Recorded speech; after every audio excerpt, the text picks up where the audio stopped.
go to Jurien Bay and Cervantes, which are famous for scenic coastal walks, wildflowers, and gateway to the Lancelin sand dunes, Pinnacle Desert, and stromatolites of Lake Thetis.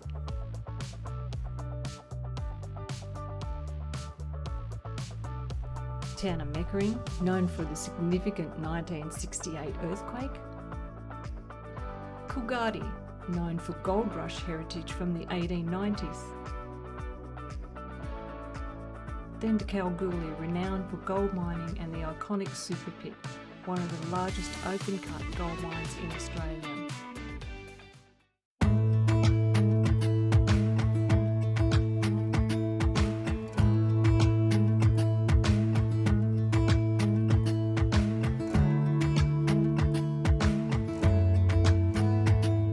European explorers knew of the area in the 17th century, but it wasn't until the 1839 that surveyor Robert Brown named it after Charles Marie Jurien. The town was settled in 1850, but its development was fuelled by the crayfishing industry, which began to grow significantly.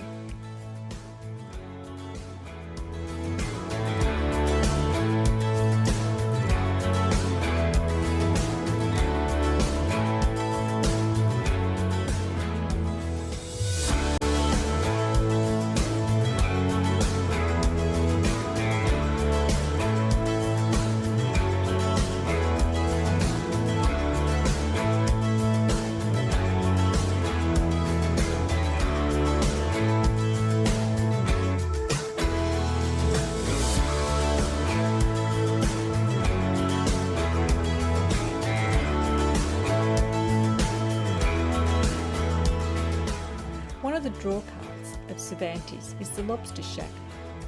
We were prepared to have a lobster feast, but after seeing the prices, we decided we weren't all that hungry. Beautiful outlook, not such beautiful prices.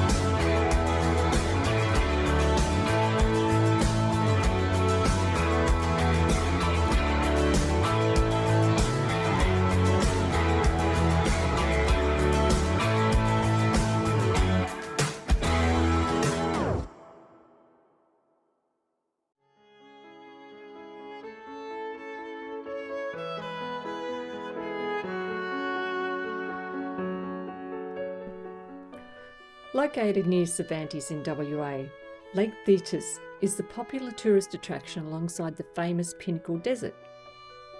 The lake is renowned for its remarkable stromatolites, living fossils that are direct descendants of the earliest life form on Earth, dating back 3.5 billion years. These layered structures, built by microorganisms in the lake's hypersaline water, act as mineral diaries that chronicles the evolution of life. Although the lake stromatolites are only 3,000 years old, they provide scientists with invaluable insights into Earth's primordial past and the development of its oxygen-rich atmosphere.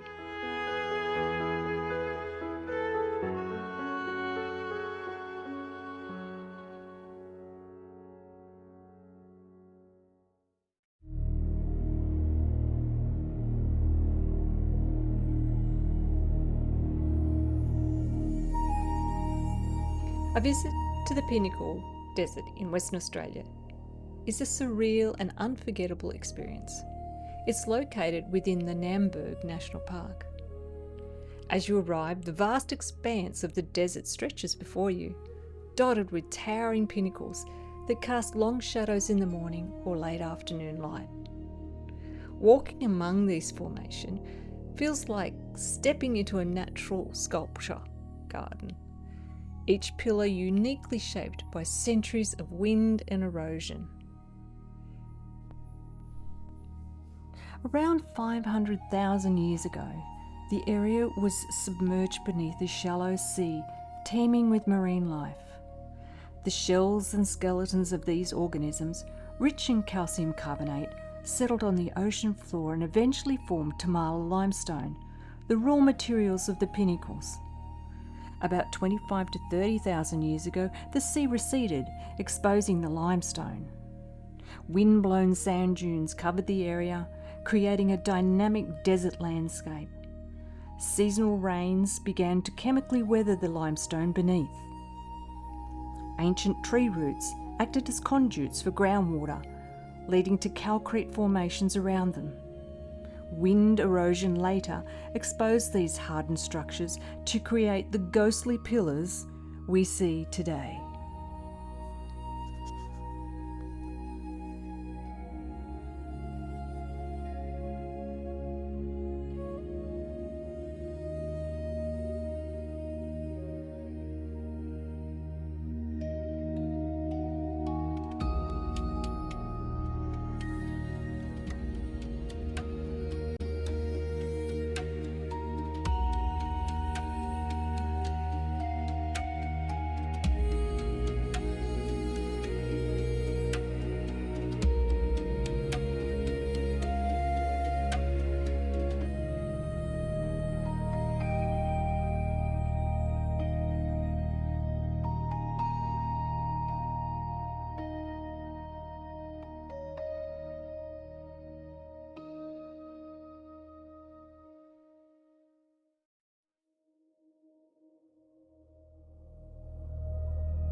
Lancelin sand dunes formed over 4,000 years ago, following the end of the last ice age as the sea levels rose. This natural formation is a striking example of how climate changes have shaped the landscape over millennia. The area was named by French explorer Hamelin in 1801. Development in Lancelin began in the 1920s, initially focusing on fishing, with the crayfishing industry becoming prominent by 1947. Today, Lancelin is famous for its huge sand dunes, which attract visitors for sandboarding and four-wheel driving adventures, making it a popular destination for the outdoor enthusiast.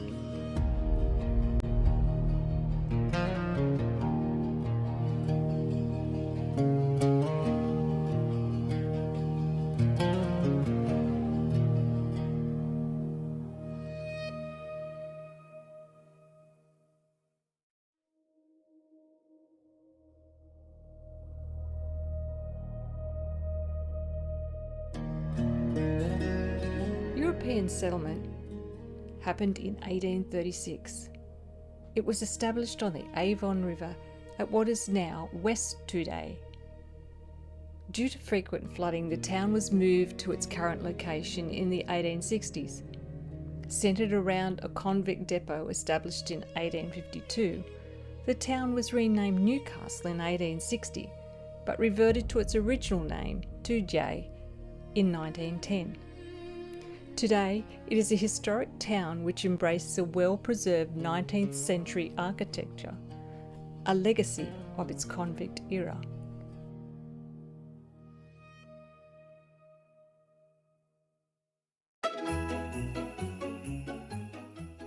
Tujay is made famous today for its Christmas 360 decoration shop, which is outstanding and enchanting. If it's not in this shop, it doesn't exist. You could spend all day and not see everything. Some elegant, some quirky, and a few a little bit disturbing.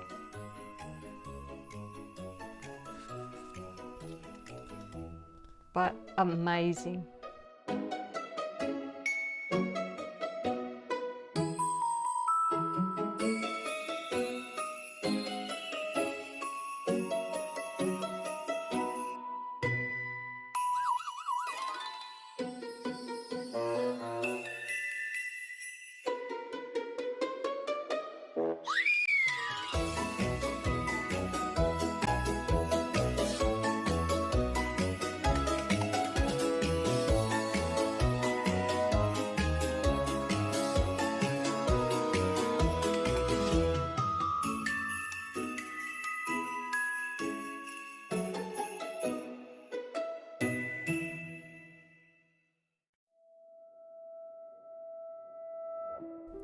On October 14, 1968, a magnitude 6.9 earthquake struck near Meckering, WA, shaking the region for 40 seconds and tearing a 32-kilometre fault through the earth. Land shifted dramatically, 7 feet west, 5 feet south, and 5 feet up, buckling roads and twisting rail lines. Of the town's 78 buildings, only 18 remained. 45 families were displaced, though no lives were lost due to a public holiday. Eyewitnesses described surreal scenes: sheep forming circles, a highway rising like a wave, and pubgoers flung into the car park. The quake damaged the Mundaring Kalgoorlie pipeline, requiring over 120 metres of pipe to be relayed. Twisted remnants now rest in the Meckering's Memorial Park.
This is so tastefully done.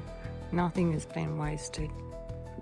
The silhouettes of where they cut the other ones out of have actually been used. So you actually see from both sides.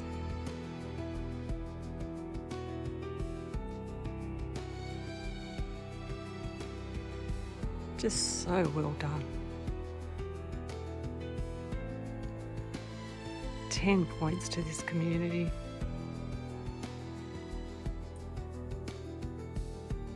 You've taken adversity and created something that's really, really special.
This depicts the scene that most faced, with all the shops and the majority of houses ruined.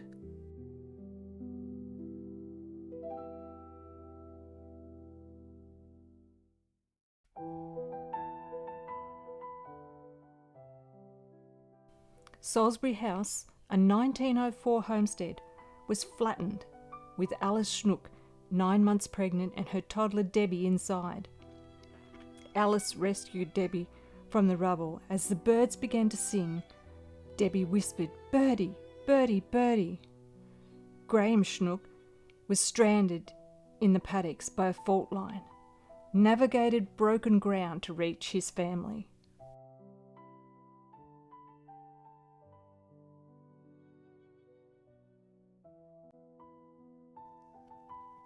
This place even had a cellar.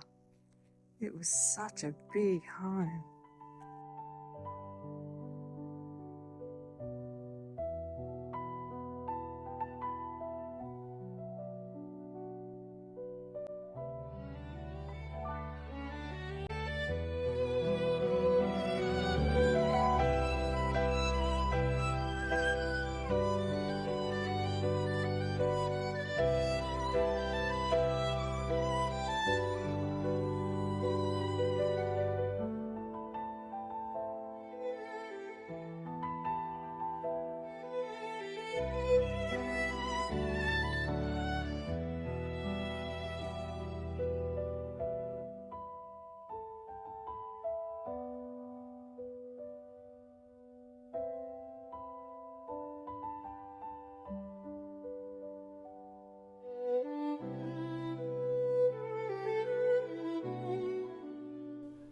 Today, Salisbury's ruins stand as a quiet tribute to the quake's force and the resilience of those who endured it.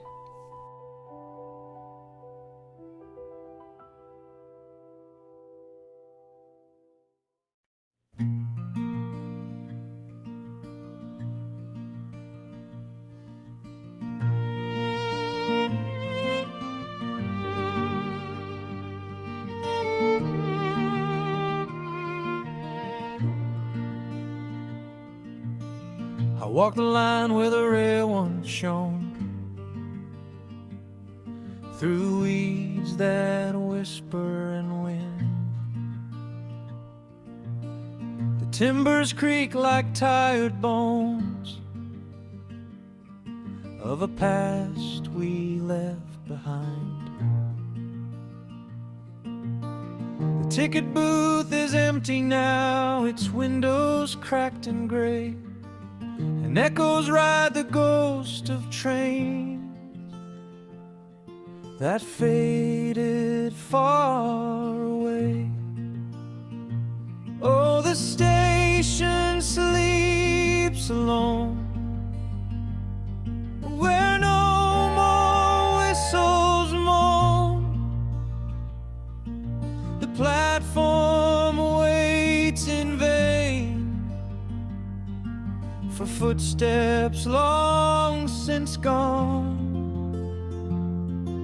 The years roll on like steel and stone, but time won't bring them home.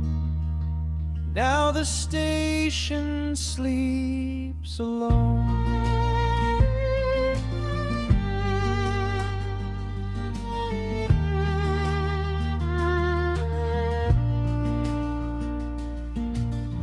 Calendar curls on a rusted nail, the last date marked in red. Old posters fade to yellow dreams of towns where people fled. I can almost hear the porter's laugh, the lover's last goodbye, before the engine stole the dawn and left the tracks g'day. Oh, the station sleeps alone, where no more whistles moan. The platform waits in vain for footsteps long since gone. The years roll on like steel and stone, but time won't bring them home. Now the station sleeps alone.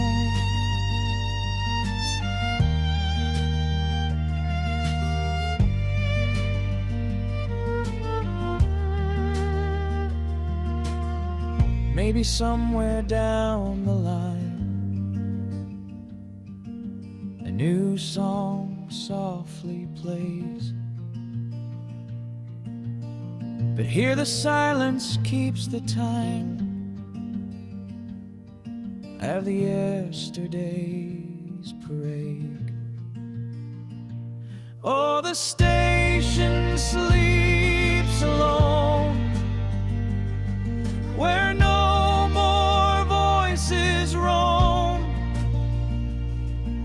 The heart of iron's turned to dust, the journey's overgrown, and the years roll on like steel and stone, but time won't bring them home. Now the station sleeps alone.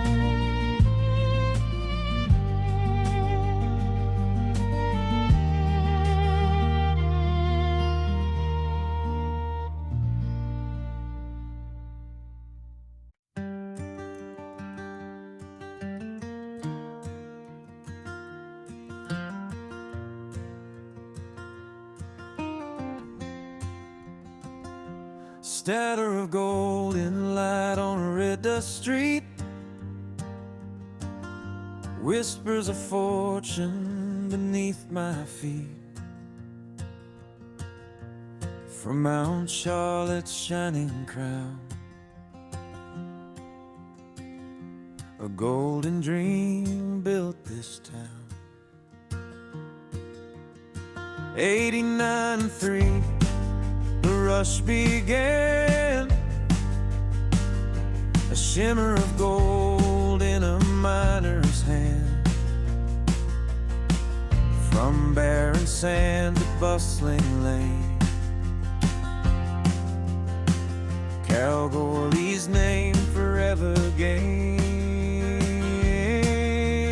Oh, Kalgoorlie, gold dust town, stories echo all around. Brick and stone, dreams remain through sweat and sun, through joy and pain.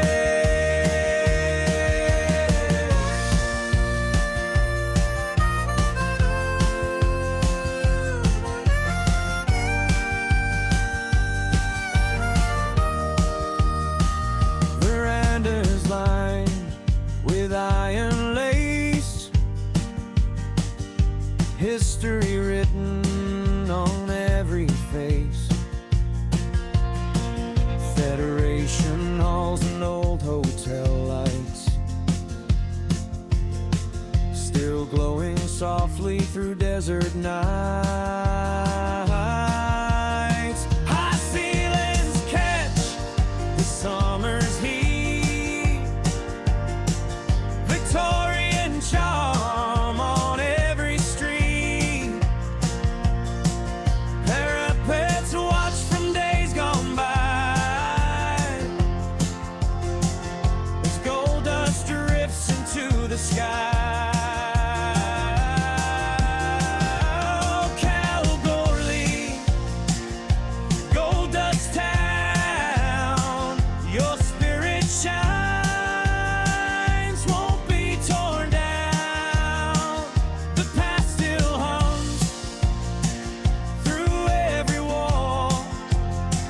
You're the golden heart that stands tall.